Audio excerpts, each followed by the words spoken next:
Nito lamang taong 2024 sa ika-28 araw sa buwan ng Marso. Dumayo sa Bangkok, Thailand ang ating kababayang Pinoy na nakabase sa bansang Vietnam na si AJ Pasiones. Makakaharap niya dito mga bossing ang veteranong Thai professional boxer na si Wanchai Nyang Hansa. Sa labang ito mga boss ay katakot-takot na pahirap ang dinaranas ng Thai boxer sa kamay ng Pinoy. Sa loob lamang ng round 1 mga boss ay 3 beses na itong bumagsak. Ang Thai na ito ay maraming beses na din pabalik-balik dito sa Pinas para maghasik ng lagim. Minsan na rin ito nakaharap ang ating mga pambato na sina Jonathan Takuning at KJ Kataraha. Ang Thai na ito ay may kartadang 19 na panalo, may 14 na talo at 13 dito ay tinapos via knockout. Samantala ang ating pambatong si AJ Pasiones naman ay may kartadang 7 panalo, walang bahid ng talo at 4 dito ay tinapos via knockout. Huwag na natin patagalin to mga boss, bakbakan na agad.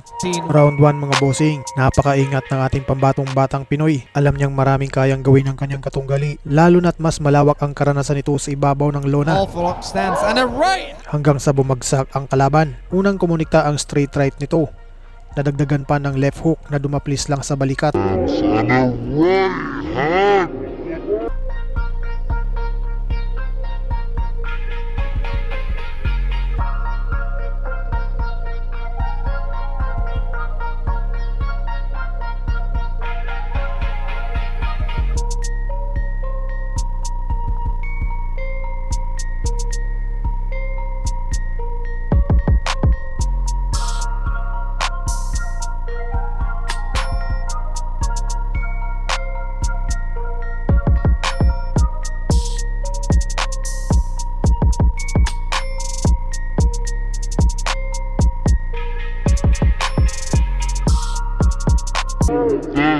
Sniper by name, sniper by nature. He lands that clean shot through the middle. A beautiful, beautifully timed shot. Sa puntong ito mga boss, gusto nang tapusin ng Pinoy ang laban at naghahanap na ito ng knockout. A very good job of trying to finish this early on. It looks like he wants to go home early. But Wanchai and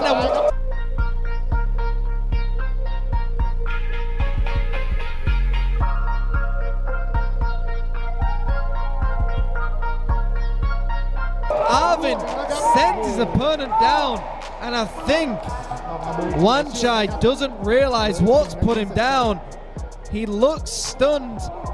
Is the sniper gonna finish off his opponent? We will see. He's already hit him twice. He's in last stand. Will he take out the opponent? A beautiful corkscrew uppercut and a right hand as well.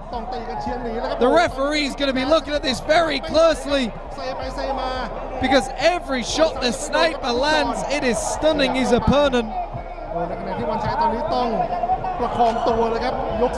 You call him a sniper. It's like... Pagdating dito mga bossing, tuluyan na talagang bumagsak ang kalaban at hirap na itong bumangon pa.